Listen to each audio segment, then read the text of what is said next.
فخرجت منه الملائكة وحضرت الشياطين إن الله وملائكته يصلون على النبي يا أيها الذين آمنوا صلوا عليه وسلموا تسليما اللهم صل على محمد وعلى آل محمد وأصحاب محمد وأزواج محمد وبارك وسلم وصل عليه الصلاة والسلام عليك يا سيدي يا رسول الله الصلاة والسلام عليك يا سيدي يا حبيب الله وعلى آلك وأصحابك يا رحمة للعالمين مولاي صل وسلم دائما أبدا على حبيبك خير الخلق كلهم.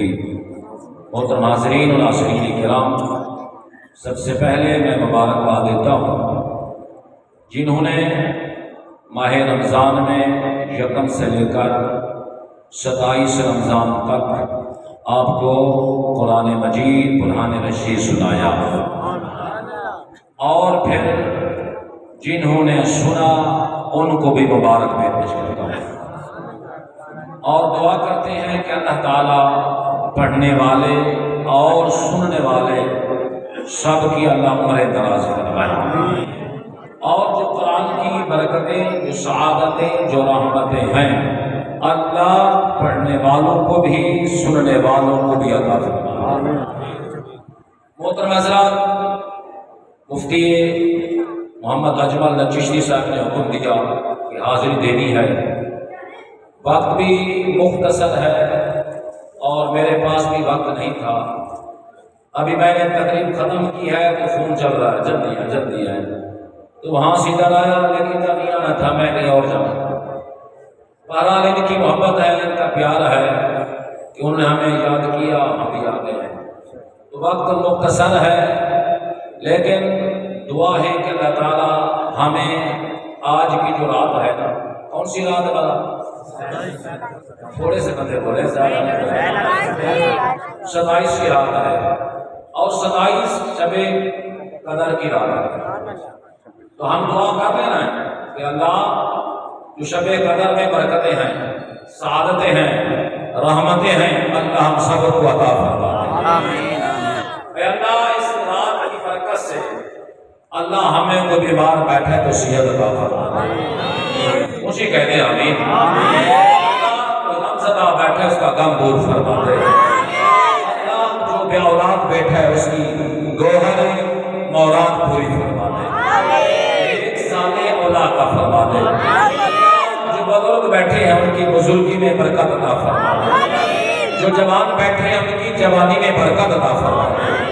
یا اللہ جو بچے بیٹھے ہیں آمین بھی کہہ رہے ہیں، اللہ ان کو نیک بھی فرما، قرآن پڑھنے والا قاری بھی بنا۔ مختصر وقت کے اندر قرآن مجید برہان رشید کی ابتدائی آیات پڑھی ہے، اور جس کے اندر رب کعبہ فرماتا ہے لا یمسہ الا المطہرون۔ مجھے کہہ دے سبحان اللہ۔ قرآن سن کر سبحان اللہ کہنا چاہیے، اچھی بات سن کر ویسے بھی سبحان اللہ کہنا چاہیے۔ وہ جو کرنا لا یمسہ، اسے مس نہیں کرنا، ہاتھ نہیں لگانا۔ مس کہتے ہیں کسی چیز کے ساتھ جسم لگانا، ہاتھ لگانا۔ لا یمسہ، ہاتھ نہیں لگانا، الا المطہرون، جب تک باوضو نہ ہو جائے، جب تک پاک نہ ہو جائے۔ مالک دنیا میں بہت سی کتابیں ہیں، دنیا کے اندر بے شمار کتب چھپ چکی ہیں، کسی کتب کی کسی کتاب کے بارے میں حکم نہیں ہے کہ اس کو بغیر وضو کے اس کو پڑھ بھی سکتے ہو، اٹھا بھی سکتے ہو، رکھ بھی سکتے ہو۔ یہ خاصہ صرف قرآن کا ہے۔ رب نے کہا کہ وہ اور کتابیں ہیں، قرآن اور کتاب ہے۔ وہ کتابیں پڑھے تو ثواب نہیں ملے گا، یہ وہ کتاب ہے پڑھے تو ثواب ملتا ہے، وہ پڑھے تو آپ کو عبادت کا ثواب نہیں ملے گا۔ فرمایا قرآن ایسی کتاب ہے جس کا پڑھنا بھی ثواب ہے، جس کا دیکھنا بھی ثواب ہے، جس کا قرآن پڑھنا بھی ثواب، ارے جس کا دیکھنا بھی ثواب، جس کا دیکھ کر ہاتھ لانا گانا بھی ثواب ہے۔ کیا قریب فرماتے فرماتے ہیں النظر الی المصحف من العبادات، میرے آقا کریم نے فرمایا قرآن کو دیکھنا بھی عبادت ہے۔ قرآن کو دیکھنا بھی عبادت ہے۔ توجہ کرنا، پڑھنے والا تو پڑھے گا، اسے عبادت کا ثواب مل جائے گا۔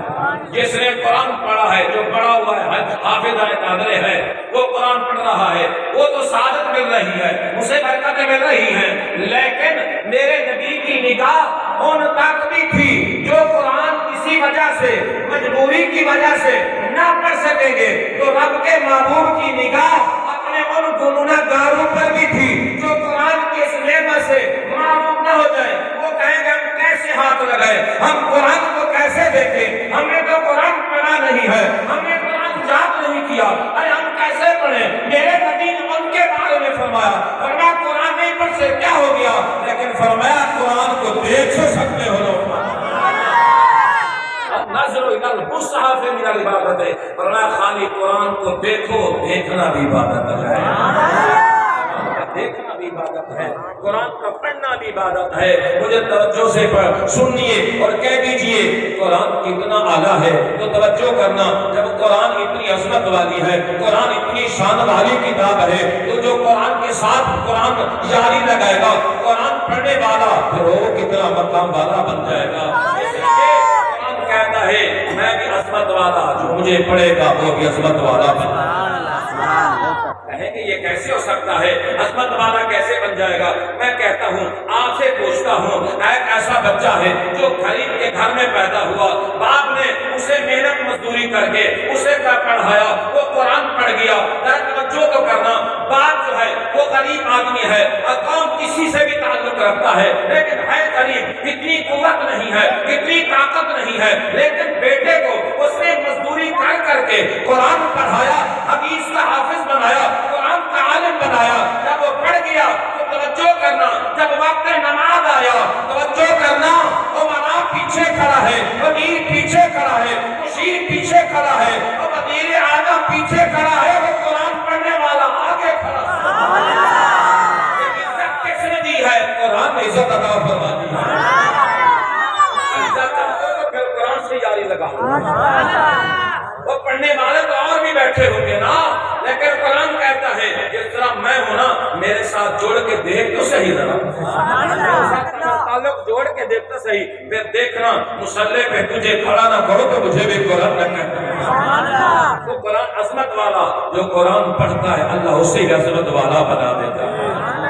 آئیے توجہ کرنا، میرے آقا کریم صلی اللہ علیہ وسلم کی نگاہ نبوت تھی۔ میرے آقا کریم صلی اللہ علیہ وسلم مسجد نبی میں جلوہ گر ہوئے، حضور مسجد نبی میں تشریف لائے، دعا ہے اللہ ہمیں بھی لے جائے، ہمیں بھی لے جائے، مسجد نبی کی اللہ بہاریں دکھائے۔ یقین مانیے جب وہاں جاتے ہیں نا، دیکھتے ہیں دل نہیں کرتا وہاں یہاں آنے کا، جب جائیں تو تڑپ ہوتی ہے، جلدی جائیں جلدی جائیں، جب وہاں جائیں نا تو واپس آنے کا دل نہیں کرتا، پھر کہتے ہیں یار کچھ دیر اور تو رک لیتے، لیکن وہاں کچھ اگر مانگ لو تو مل بھی جاتا۔ میں جب گیا تھا 2019 کے اندر، تو عشاء کی نماز انہوں نے کہا عشاء کی نماز مسجد میں حرم میں نہیں پڑھنی، آپ نے ہوٹل سے ہم آپ اٹھا لیں گے، ہم نے نماز ہوٹل میں پڑھنی ہے۔ میں نے کہا نہیں، ہم نماز حرم میں پڑھیں گے۔ انہوں نے کہا نہیں، ہم مغرب کے بعد گاڑیاں آ جائیں گی، توجہ کرنا، مغرب کے بعد باقی گاڑی آ گئی، ہم نے سامان بھی پیک کر لیا، ہم گاڑی پہ سوار بھی ہو گئے، لیکن میں نے کہا یا رسول اللہ میں تو غریب آدمی ہوں، میں تو مسکین آدمی ہوں، ہو سکتا ہے زندگی میں پھر موقع نہ ملے ایک ہی نماز کی عشاء کی، یا رسول اللہ تیرے شہر میں وہ بھی ادا نہ ہو۔ میں نے آپ تو نہیں مانگی نا، ان سے میں نے کہا عشاء کی نماز تو پڑھنے دو نا، ہم نے مسجد نبی میں تو پڑھنے دو نا، انہوں نے کہا نہیں پڑھنے دیتے، اور مغرب کی نماز کے بعد گاڑی آ گئی، ہم سوار ہو گئے، لیکن عرض تو کر رہا تھا نا، وہاں تو مانگ تو رہا تھا، اے اللہ ایک نماز عشاء کی اور ہو جاتی تو کتنا لطف ہوتا، کتنا مزہ آتا۔ لیکن توجہ کرنا، جب ایئرپورٹ پر پہنچے انہوں نے کہا کہ اپنا پاسپورٹ دکھاؤ، پاسپورٹ دکھایا، انہوں نے کہا لے جاؤ واپس، ان کا جہاز بھی کینسل ہے، یہ کل فلائٹ جائے۔ کا جہاز جات نہیں جا رات کو، رات کی 12-1 کی فلائٹ نہیں جائے گی، یہ کل 12 بجے جائے گی، کل 1 بجے جائے گی، واپس لے جاؤ۔ تو کہا میں کیوں لے جاؤں، میں تو لے آیا ہوں۔ انہوں نے کہا ہم جانے نہیں دیتے، لے جاؤ واپس۔ اب جب واپس گاڑی مڑی، میری آنکھوں میں آنسو آ گئے. میں نے کہا کملی والے کو چھوڑ مانگنے کا وہ بھی مل تو جو کرنا. جب گاڑی کا رخ واپس آیا, ہوٹل پہ آئے, سامان رکھا, میں نے ساتھیوں کو کہا, میں نے کہا یار آؤ اللہ کی بارگاہ میں جو میں نے مانگا تھا نا وہ میرا نصیب مل گیا. اور چلتے ہیں, حرم میں جاتے ہیں, نماز پڑھتے ہیں. یقین مانیے وہ نماز ایسی نماز تھی, ہم نے وہ نماز کہاں پڑھی؟ ارے ہو سکتا ہے ہمیں پہلے وہ نصیب ایسی نماز نہیں ہوگی, وہ نماز ہم نے وہاں پڑھی جو ریاض الجنت کے قریب, جو میرے آقا کریم کی مسجد نبوی پرانی تھی. جب میرے آقا نماز پڑھا کرتے تھے وہ مسجد جو کچی مسجد ہوا کرتی تھی اسی جگہ پر ہم نے جا کے عشاء کی نماز بھی پڑھی اور شکرانے کے نفر بھی ادا کر لیا. یقین مانی مانگے تو صحیح. آج رات مانگ لو نا, آج رات مانگ لو مدینہ, مانگ کے دیکھ تو صحیح نا. مصطفیٰ کو مانگ یقین مانی. یہاں ہو سکتا ہے, وہاں جب میں پہلی بار گیا نا, ہم ہیں مولوی, ہم پڑھتے ہیں مدینے میں جاؤ جی ہر چیز ملتی ہے, ہر چیز بے بہا ملتی ہے. میرا ذہن تھا, میں گیا, ایک دن گزر گیا, دو دن گزر گئے. جب تیسرے دن میں آیا نا, خیال کیا میں نے کہا سنا ہے مسجد میں جاؤ ہر طرف کھجوریں بانٹی جاتی ہیں. 2 دن ہو گئے, میں نے تو کھجور کھائی نہیں ہے, کھجور ملی نہیں ہے. توجہ کرنا, یہ میرے خیال میں آیا, زبان پہ لفظ نہیں آیا, یہ خیال اور ذہن کے اندر آیا. جیسے ہی میں نے مسجد نبوی کے اندر حضور کے روضہ انور کے سامنے گیا تو ایک حاجی نے کہا یا قریب یا حاجی یہ 3 کھجوریں کھا لینا. سبحان اللہ, کھجوریں کھا لو. روزانہ کھجوریں ملتی تھی, ہر نماز کے بعد ملتی تھی. یقین مانیے مانگ کے دیکھ تو صحیح, در سے مانگنا, دل سے تو مانگنا. تو میرے آقا کریم کی مسجد نبی شریف ہے, رجوان محمد تشریف لائے, حضور آئے, صحابی ہے, ایک بیٹھا ہوا ہے, وہ قرآن کی تلاوت کر رہا. سبحان اللہ. وہ کیسا سما ہوگا, وہ کیسا سما ہوگا, وہ کیسی گھڑی ہوگی. حضور آئے, صحابی قرآن پڑھ رہا ہے, میرا آقا جلوہ گر ہوئے. حضور نے ان کی قرآن کی تلاوت کو سماعت فرمایا اور وہ پڑھتا رہا تھا قل هو اللہ احد. کون سی سورت پڑھ رہا تھا؟ سورۃ بقرہ نہیں, سورہ یاسین نہیں, وہ آسان سورہ جو ہمارے بچوں کو یاد ہے, ہمارے چھوٹے چھوٹے معصوم بچوں سے سننا, وہ بھی قل هو اللہ احد صحیح طریقے سنا لیں گے. لیکن ہمارے بالا والے ان کو یہ بھی نہیں آتا. پیمانے بالا والے جن کو ہم نے منتخب کر کے بھیجتے ہیں نا, جب ان سے سنی جائے تو ان کو قل هو اللہ احد بھی نہیں آتی. اگر اعتبار نہیں ہے تو کھول دو نا, نیٹ پہ پڑھیے تو جو ہے سبحان اللہ کیا پڑھ رہا تھا, قل هو اللہ احد اللہ الصمد لم یلد ولم یولد ولم یکن له کفوا احد. پڑھ لو نا, یہ اللہ کی توحید ہے اس کے اندر. سبحان اللہ. وہ صحابی رسول پڑھ رہا ہے قل هو اللہ احد اللہ الصمد لم یلد ولم یولد ولم یکن له کفوا احد. میرے آقا کریم کے کانوں میں آواز وہ صحابی رسول کی آئی, قرآن کی آواز آئی. میرے آقا کریم بولے واجبت واجبت واجبت واجبت. سبحان اللہ. کیا مانا؟ واجب ہو گئی, واجب ہو گئی, واجب ہو گئی. حضرت ابو ہریرہ رضی اللہ عنہ حضور کے غلام پیچھے بیٹھا کرتے, کملی والے محبوبہ لجپال کریمہ مہربانی فرما, واجبت کیا ہو گیا, کیا واجب ہو گئی؟ میرے آقا حضرت ابو ہریرہ نے فرما قول تم واجبت یا رسول اللہ, کیا واجب ہو گئی, کیا واجب ہو گئی؟ لجپال محمد نے فرمایا قال الجنہ. سبحان اللہ. جنت واجب ہو گئی. یعنی پڑھو, وہ سورت اخلاص پڑھ رہا ہے, پورا قرآن نہیں, ایک چھوٹی سی سورت. اور میرے آقا نے فرمایا تو نے اس کو پڑھا ہے تو جنت تیری رب نے واجب کر دی. سبحان اللہ. چھوٹی سی سورت پڑھ پڑے اس کی جنت واجب ہو جاتی ہے۔ تو مجھے بتائیے جو سورۃ فاتحہ سے لے کر سورۃ ناس تک قرآن پڑھے۔ سبحان اللہ سبحان اللہ۔ ایک حدیث پاک میں آتا ہے، تھک تو نہیں گیا؟ سبحان اللہ۔ مجھے تو 10 نعرہ تکبیر، رسالت، حیدری، تھک گئے کیونکہ 10 منٹ کا مجھے کہا کہ 10 منٹ آپ نے آنا ہے، میں تو 10 منٹ کے لیے آیا، 10 منٹ ہو گیا، سبحان اللہ ناراض ہو گئے۔ سبحان اللہ۔ یقین مانیے یہ راتیں آئیں گی، یہ گھڑیاں آئیں گی، یہ مہینہ بھی آئے گا، قرآن کی مسجد اس میں پڑھا جائے گا، مقدر والے سنیں گے، مقدر والے نصیب والے سنیں گے۔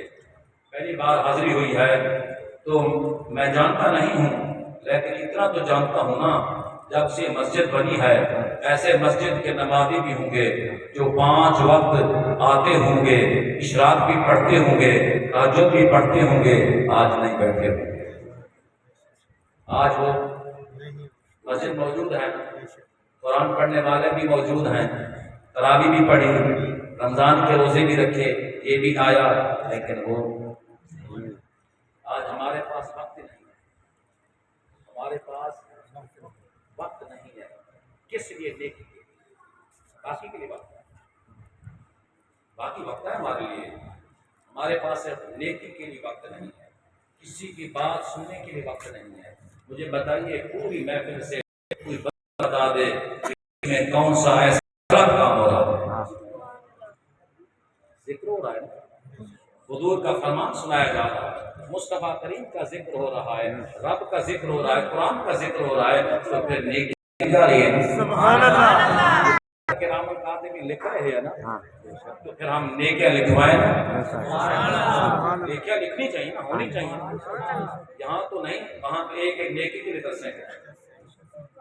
آج تو ٹھیک ہے، لیکن کل قیامت کے دن کہیں گے کاش ہم اس دن تھوڑا سا جاگ لیتے۔ یہ قدر کی رات ہے، لیلۃ القدر کی رات، 27 کی رات۔ میرے آقا کریم صلی اللہ علیہ وسلم نے ماہ رمضان میں پہلے 10 دن کا اعتکاف کیا، پھر 10 دن کا اور کیا، پھر اگلے سال 20 دن کا، پھر 30 دن کا۔ میرے آقا کریم نے فرمایا غلامو، جس رات کو میں تلاش کرتا رہا ہوں، 1 سال پہلے 10 دنوں میں، دوسرے سال دوسرے 10 دنوں میں، پھر تیسرے سال تیسرے 10 دنوں میں، وہ رات جو ہے نا آخری عشرہ میں، آخری عشرہ میں، پھر حضور نے پھر مزید ثانی فرما دی، فرمایا پھر پورا عشرہ آخری ہے نا، اس میں طاق راتم ہے۔ کیا ہے؟ طاق راتم ہے۔ یہ پتہ ہے رات ملی کیسے آپ کو؟ ہمارے نوجوان بچے بیٹھے ہیں، یہ رات کیسے ملی ہے؟ کیا سبب بنا یہ رات رب نے عطا کی ہے؟ وہ جو ہے سبحان اللہ۔ یہ رات ایسے نہیں ملی، میرے کریم کی بارگاہ میں جبریل ہے، حضور کو آ کے پہلے انبیاء کی جو غلام تھے نا، ان کے امت ان کا ذکر سنایا، عمریں بہت زیادہ تھی، اور ایک ان کے ولی کا ذکر سنایا کہ جس نے 1000 مہینہ اس نے کیا کیا تھا؟ اس نے رات کو قیام کیا، دن کو روزہ رکھا، اور تلوار اٹھا کر کفار سے جہاد۔ یہ 3 عمل اس نے کیا، رات کا قیام اور دن کا روزہ اور پھر جہاد فی سبیل اللہ، 3 کام کیے، اور پھر توجہ کرنا 3 کام کیے۔ تو جب یہ ذکر میرے حضور کے غلاموں نے سنا، صحابہ نے سنا، تو صحابہ نے کہا یا رسول اللہ، وہ پھر ہم سے بڑھ گئے، وہ ہم سے زیادہ ہو گئے۔ آپ حضور کو کہتے ہیں کہ قیامت والے دن جنت کی جو صفیں بنیں گی 140 صفیں ہوں گی، 80 میں مصطفیٰ کے غلاموں کی بڑھ گئے، ان کی عمریں زیادہ ہیں، عبادت زیادہ ہے، کیونکہ عمر زیادہ تو عبادت بھی زیادہ ہوگی۔ میرے کریم کا بات حقیقت ہے، جب عمر زیادہ تو عبادت بھی زیادہ ہوگی۔ تو میرے کریم نبی ایسے مجھے ہوئے، جبرائیل جا، سبحان اللہ، جا ایک رات لے جا مصطفیٰ کی بات، ایک رات لے جا، ایک رات لے جا۔ وہ رات زندگی میں نہیں ایک بار آئے گی، بلکہ زندگی میں اگر 50 سال زندگی ہے تو 50 مرتبہ آئے گی، اگر 60 سال زندگی ہے تو 60 مرتبہ آئے گی، اگر 100 سال زندگی ہوگی 100 مرتبہ آئے گی۔ جتنے سال تیری زندگی ہوگی اتنے سال یہ رات لوٹ ایک رات میں آپ 2 رکعت نفل پڑھ لینا، اور میں اس کی 1000 مہینے کی جو قیام، اس کے روزے، اس کا جہاد ایک رات ہے، پھر ایک رات کو 2 نفل پڑھنا ایک رات۔ اس لیے یہ رات بڑی اہم رات ہے، اس رات کو ایسے سو کر نہ گزارے بلکہ مقدر ہو جگہ۔ میرے آقا کریم صلی اللہ علیہ وسلم فرماتے ہیں کل آیت فی القرآن درجات فی الجنہ، نبی علیہ السلام نے فرمایا کہ قرآن کی ایک آیات ہے نا وہ جنت میں ایک درجہ ہے، جنت میں ایک درجہ ہے۔ جتنی آیات کو درجے، جتنی آیات یاد کر اتنے درجے پا۔ فرمایا مصباح فی بیوتکم، فرمایا صرف درجے نہیں، تمہارے گھروں کے اندر چراغ بھی ہے۔ گھروں کے اندر قرآن کیا ہے؟ چراغ ہے۔ ایک حدیث پاک میں آئے میرے آقا صلی اللہ علیہ وسلم نے فرمایا کہ جس سینے میں قرآن نہیں ہے نا وہ سینہ ویران ہے، وہ سینہ ویران ہے۔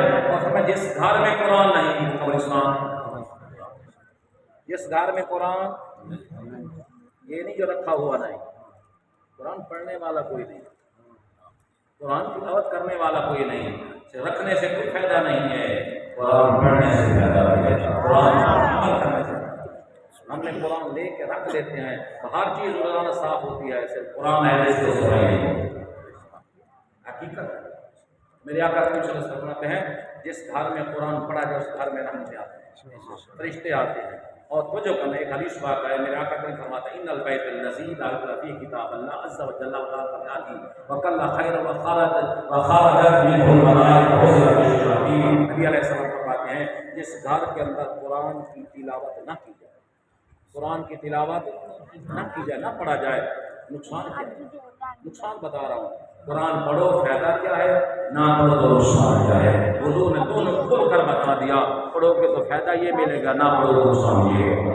اب ہمارا اپنا فیصلہ ہے، ہمارا اپنا فیصلہ، ہم نے فیصلہ خود کرنا ہے کہ پڑھیں گے تو فائدہ کیا ملے گا، نہ پڑھیں گے تو نقصان کیا ہوگا۔ میرے آقا کریم نے فرمایا سب خوب پہلے جو نقصان ہے نا وہ یہ ہے وَضَاقَ بِأَهْلِهِ، گھر کے اندر تنگی آ جائے، گھر والوں پر، اہل کہتے ہیں گھر والوں، ان کے اوپر تنگی آ جاتی ہے، مصیبتیں آ جاتی ہیں، مصیبتوں کے پہاڑ ٹوٹ پڑتے ہیں، پریشانیاں گھر گھیر لیتی ہیں۔ فرمایا قرآن کی تلاوت کرو پریشانیاں دور ہو جائیں۔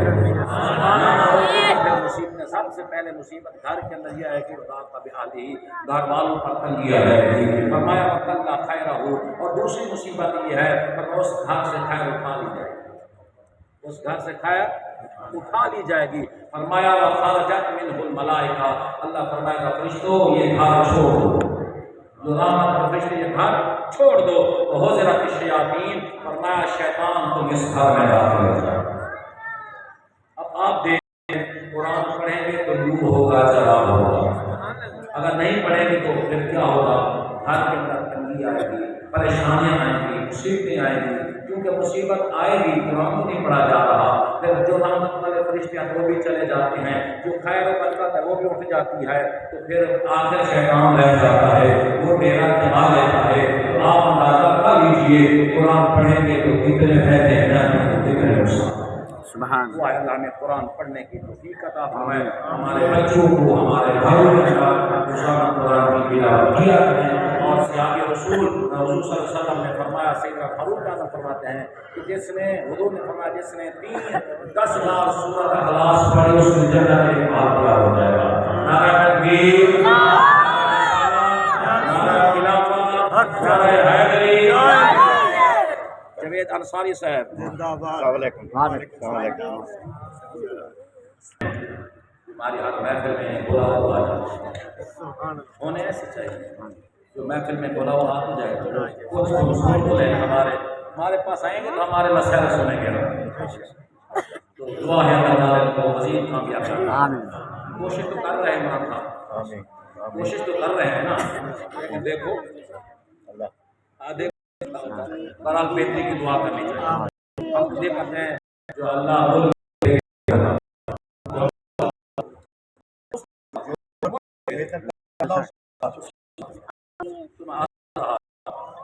میں بھی اور ہمارے